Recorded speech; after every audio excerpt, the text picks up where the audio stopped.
So in the last video, I skimmed over how you can play back clips in the session view. So that's a really intuitive way of creating music. However, you will need a way of storing these ideas so you can turn them into a song. You can do so by structuring them in the arrangement view. So again, to access the arrangement view, click on the icon at the top right here. This here is our arrangement view. So in this view, you'll be able to see a more traditional timeline. If you've used other digital audio workstations in the past, such as Logic Pro or Pro Tools, you'll notice that they look more similar to this view.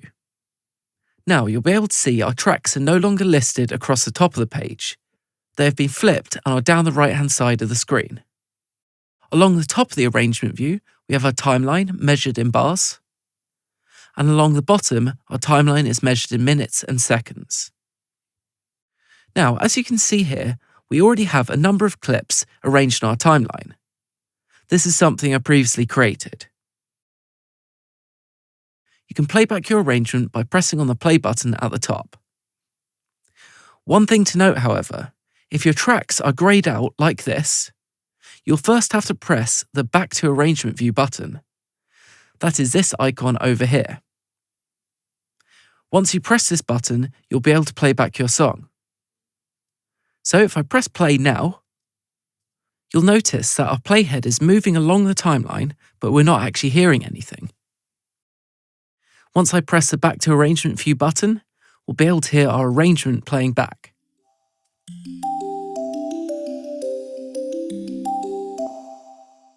You can also access the Back to Arrangement View button from within the session view. It's down at the bottom here. Notice it's greyed out at the moment, but if I play some clips in the session view, it goes orange again. So that's just reminding us we need to press it to listen to our arrangement. So I'll just start playing this track back for a moment, and you'll notice how the clips start to play back when the playhead reaches them on the timeline.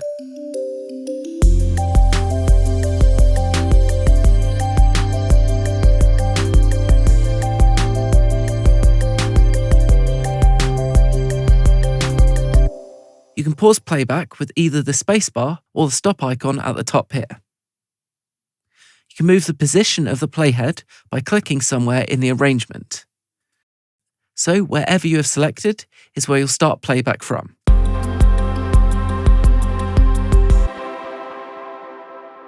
So just a reminder, when you're in the arrangement view, you organise your clips into a specific order on the timeline to structure a song. This is different to the session view, where clips can be played back or looped in any order. So the session view holds your musical ideas, whereas the arrangement view is used to structure your ideas into a song. One thing to note, you do not have to use the session view in Ableton Live. Just like other digital audio workstations, you can simply come up with all of your ideas in the arrangement view if you like. However, in my opinion, if you don't use the session view, you're really missing out on one of the best features of Ableton Live. Creating clips in the session view allows you to test out ideas and can help you to come up with interesting musical arrangements quickly. Right, don't worry if you're a little bit intimidated at the moment. I'll be going over all of this again in lots more detail in future videos. I just wanted to get you familiar with the workflow before we get started. Thanks for watching.